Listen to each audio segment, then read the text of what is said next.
Let's talk about ADHD. And if you're someone who heard a lot this word ADHD without knowing the definition, this is the definition.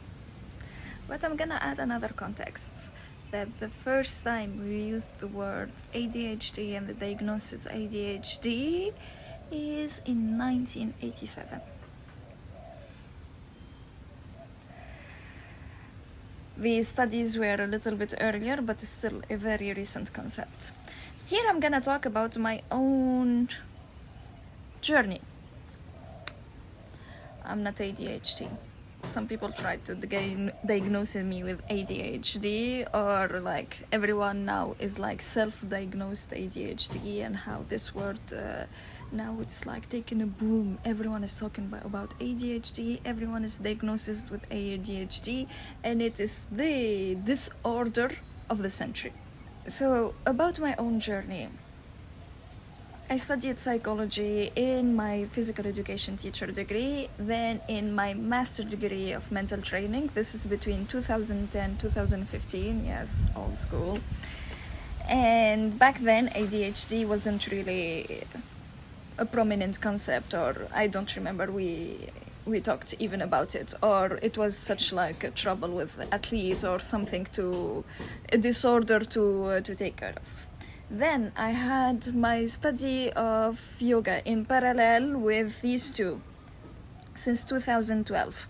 And in the study of yoga, I got introduced to another system which treats the human through 5 elements, 3 doshas, and 7 chakras. And here I'm talking about Ayurveda, which is part of yoga.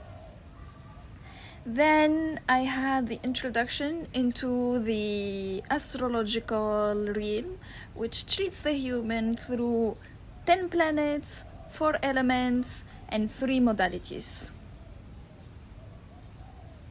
You can pause to read all of this.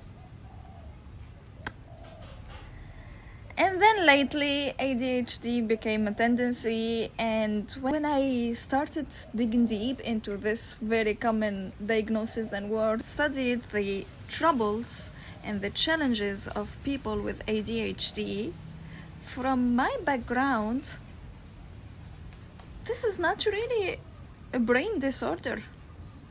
This is not really a diagnosis. From astrological, Ayurvedic, yogic perspective, this is a simple imbalance.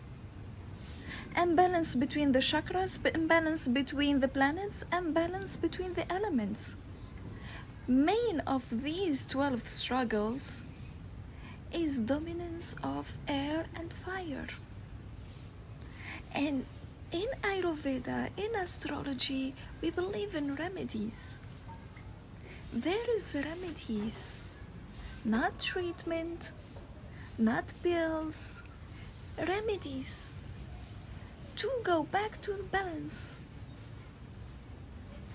And these remedies are based on self-awareness, are based on understanding oneself, understanding his patterns, understanding his daily life,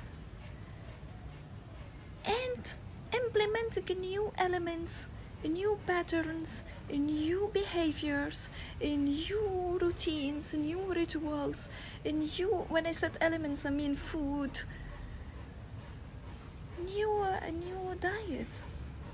And in Ayurveda and in astrology, we say it clearly, to heal this imbalance and to go back to the balance, it's a constant work, it's a daily work, and it's gonna take time, and you're gonna go off balance and come back to it. It's a constant work of balance. It's not a pill. Okay, and I'm gonna finish with this. Go back to the 12 struggles of ADHD people. And I want to really think, if this was back 600 years ago, 1000 years ago, is this gonna be really a brain disorder? Is gonna be this diagnosed as a brain disorder?